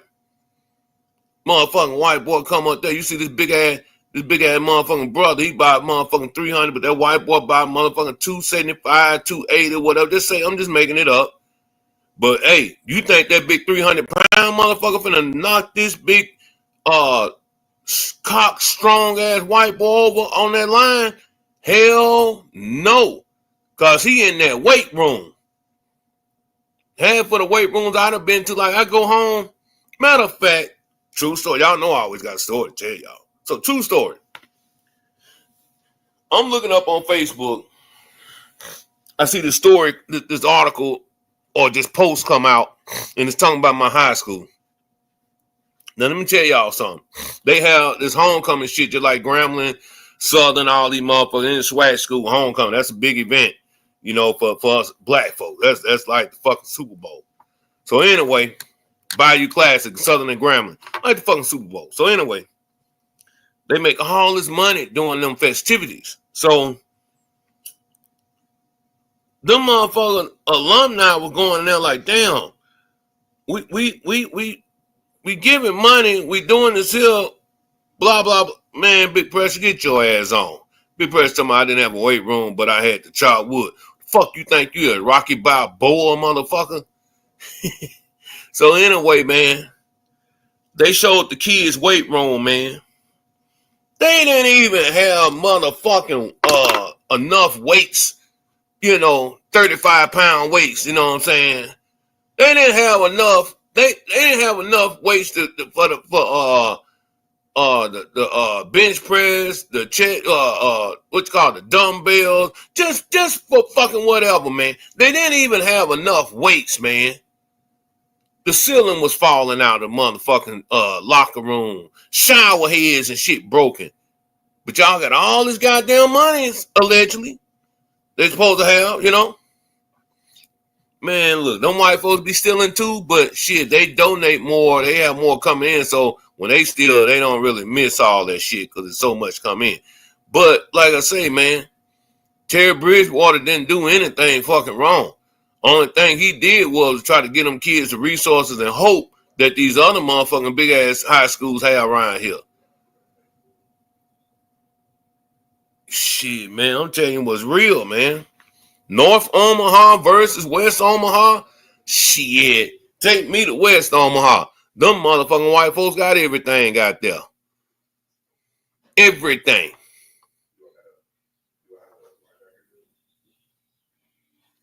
It's everywhere, Malcolm. It ain't matter to my where it's at. It's everywhere. It's in D.C. Where you at? What are you talking about? Are you listening here? Are you fucking listening? I'm pretty sure they got some motherfucking schools Joe Clark can come back to in D.C. just as well as up here in fucking Omaha or down there in Mississippi where fucking Big Press at or PA where Greg at. I mean, OG shit, man. Hey, that's everywhere. Just saying, man. So I understand exactly what the fuck Michael Vick was talking about. I can show you, but I gotta call my motherfucking nigga right now in California. Tell a nigga, hey man, I don't know what the fuck I did with my shit, man. But you know what, bro? Do me a favor. Go to Walmart and send me $500, man. He gonna ask me, you need it now or tomorrow? Oh, I can wait till tomorrow. That's fine. All right, I'll be up there first thing in the morning, bro. If I make a call right now, that's what that motherfucker gonna tell me. No questions asked. And I'm gonna pay him back if I had to. But I was in that position, you know, where I needed it. Just saying, man. Just saying, man. Try to keep it real with the motherfuckers who keep it real with you.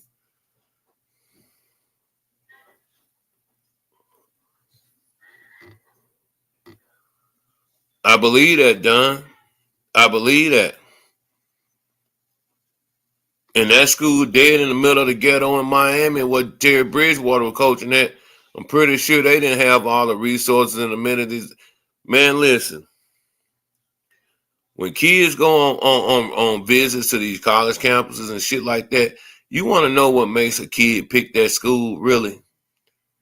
When they into the sports and all that. You don't want to know why that kid picked that school. There's one place on that campus. When that athlete sees that fucking place, they fall in love with it. And that's the motherfucking locker room. Fucking locker room.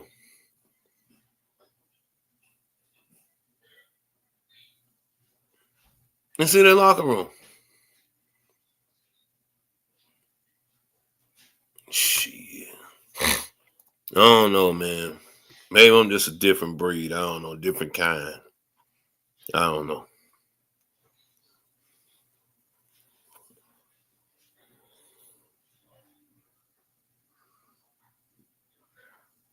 You say the Washington Redskins, yeah, locker room and stadium. That's facts, Don. The Washington Redskins put a lot in the school, and Marvin Gaye, D.C. government took care. Oh, okay. That's good. But yeah, 20 years old, $20 million, shit. Them niggas supposed to been acting a fool with that money, balling out of control. Buying businesses, buying this, buying that, setting up shop for this, setting up shop for that, taking their ass to work and going to the football games on Sunday to watch their homeboy play, to watch their homie / brother play. Just saying, man. But salute to Terry Bridgewater, man. I thought that was trill, man. I thought that was some real shit, man. That brother did that for them kids, man. Then y'all want to tell this motherfucker he can't come back. Boy, y'all ain't shit. We need that shit. And listen, man, I'm gonna tell y'all something. And I'm gonna say this before I go. And I ain't got no more. Y'all wrong too, man. All y'all people up in here still ain't sending no donation today. That's all right though. Keep being haters. I'm fine with that. I'm fine with y'all being a hater. Let me tell y'all what happened yesterday. What's day? No, it happened today. I'm sorry, it happened today. So every Saturday I get up and I go to this Al-Anon meeting. I go there not because I'm an addict, not because I'm an alcoholic. I go because I went with somebody one time that needed me to go with them. And I actually fell in love with the program, man. It opened my eyes to a lot of things and was seeing the dysfunction in our homes. So long story short, before I got there this morning, I stopped at the gas station. So when I pull up, I see all these fucking kids. They probably like maybe 7, 8 of them out there, but they in the middle of the fucking gas pumps and shit, talking shit to one another, talking about, how they'll take them off the dribble or get past them, whatever, playing basketball. So they got this imaginary fucking hoop and all this shit. They just out there just, kicking it. So I get out, go in the store, come back, I pump the gas, whatever, this and then and I roll down my window. I say, hey, y'all, hold on for a second. I said, let me get past you right quick. Hey, baby. I said, let me get past y'all right quick because I don't want to hit nobody. So as I'm saying that, one of the guys said, oh yeah, man, hold on. Thanks, man. I said, yeah. I said, I don't want. So this one little motherfucker, right? This one little motherfucker.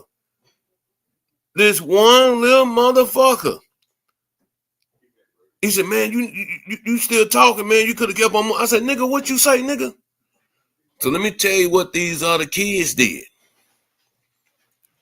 They said, oh, gee, man, we sorry, man. We sorry, man. No, man, we sorry, man. It's cool. We sorry, man. And them motherfuckers looked at their partner who said that shit. Let me tell you what they told that nigga. They said, nigga, you didn't even have to say that. You didn't even have to say nothing to the OG, man. You see that motherfucking man minding his business, man, and he could have ran your stupid ass over, man, but you didn't have to open your mouth and say no shit about him and what he doing and this and that there. Man, that shit made me feel so good, man, because it said to myself, it's still some young boys out here, some young men out here that still, got some some morals and integrity about themselves, and they held a punk ass friend accountable for the bullshit that he was about to get their ass into. That shit had me smiling all the way to that motherfucking meeting. I'm serious, y'all. That shit had me smile until my eye felt good inside just to know that it was still some young boys out here, man, that have respect for the elders. Exactly, Law Malcolm. That motherfucker told that nigga, say, hey, man. He said, nigga, you didn't even have to even say that. You didn't have to say nothing to that man, bro. You didn't have to say nothing to him.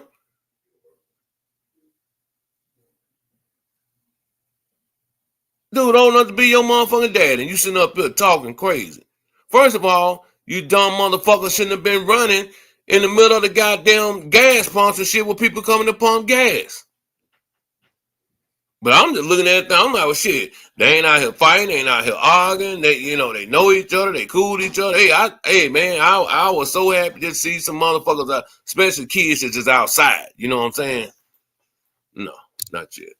Thank you. Just putting that microwave. Thank you. I was just happy to see some motherfucking kids that were just outside, man, just having a good time. You know what I'm saying?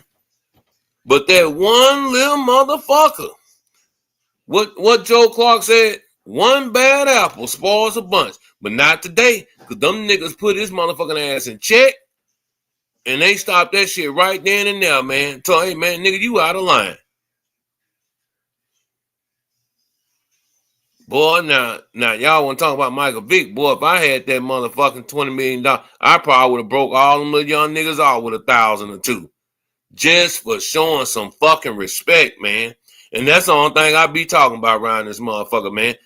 All the respect. No disrespect, man. You disrespecting your mother, your father, your grandmothers, and your own family, man, or just people in general out there in the world, man. That shit is not a fucking good look, man. It's not a good deal. But salute to them niggas there, though. Because they weren't ignorant and they weren't no stupid, out of control ass young black boys.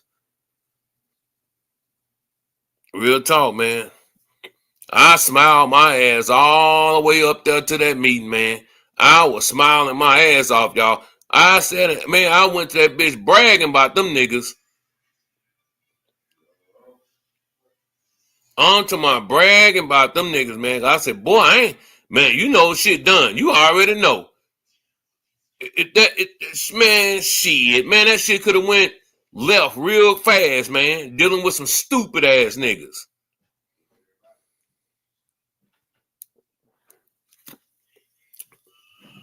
That shit could have went left.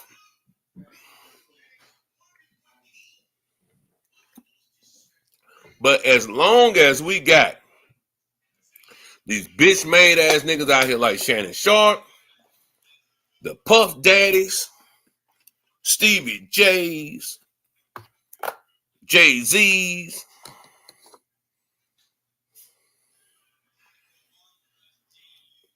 You say I always support a respect. You goddamn right.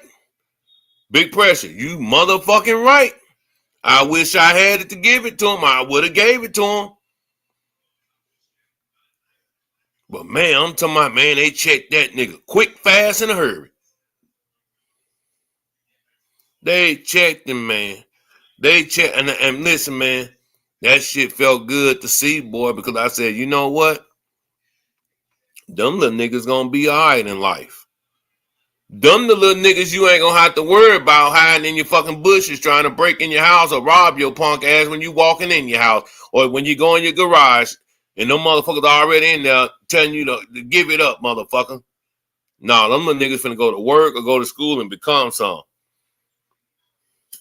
The only problem I seen when they were playing around some motherfucking gas pumps, that shit could have ended fucked up, but you know, yeah, man.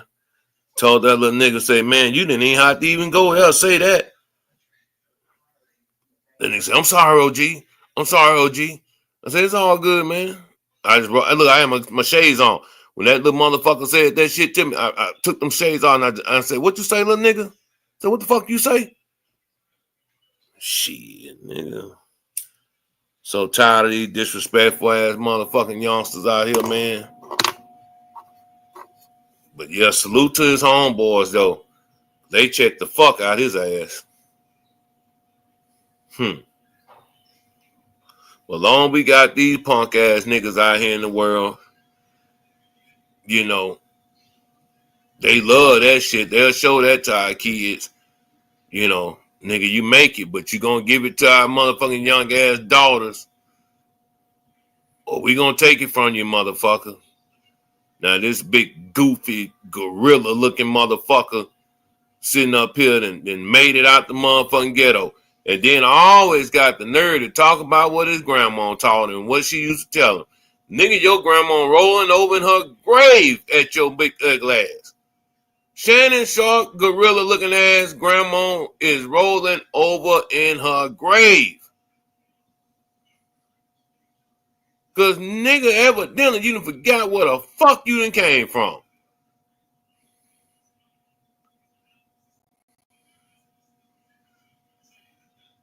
Why would they have on a hoodie and a mask, man? They just kids. They're just kids. They're just black kids, man.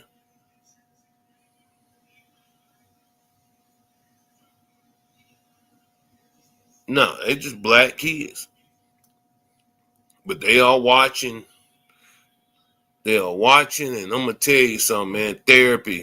The therapy session when it comes to this music, how these therapy sessions are damaging to the soul. You know, like, if you hear something over and over and over and over again, like what Booth says, it's hypnotizing. It's hypnotizing. So if you hear fuck a bitch, fuck a bitch, fuck a bitch, fuck that bitch, fuck that hoe, slut ass bitch, suck a dick, I pop a perk, I do this, I do. You hear that shit over and over, they hear that shit, they get hypnotized by it, man. Now they got to try to imitate it. First, I sure hope you right about that motherfucking rap scene dying down. That old drill ass gangster rap bullshit.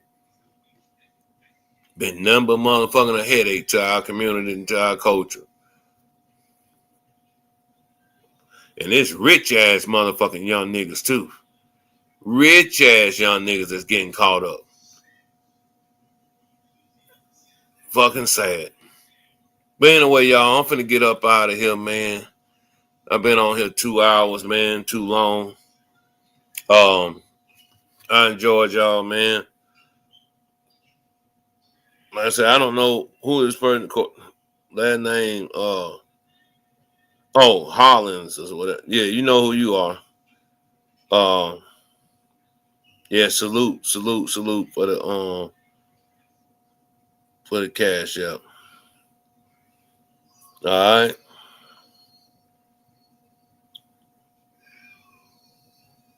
Anyway, man. Yeah, indoor. All you gotta do is call that number, indoor, and I'll pick it up, or you can text it. Big press to say, I had a run in like that about 6 months ago, and I was ready, really ready for whatever that day. I had to, what'd you say? Oh, decompress after that. Realize how impulsive I was in that moment. Oh yeah, man. Cause big pressure, you know what, man? I can't stand no disrespectful motherfucker, man. Them motherfuckers bore me up, man. They make you want to just snap on a bitch, want to break their motherfucking neck, man. Just being disrespectful all the goddamn time. But you know, that just let me know how the nigga talk to his mama, how the nigga talk to his daddy, you know, all that type of shit. When one of them motherfuckers get out of line like that, that let me know the type of bullshit that they are doing at home to their parents.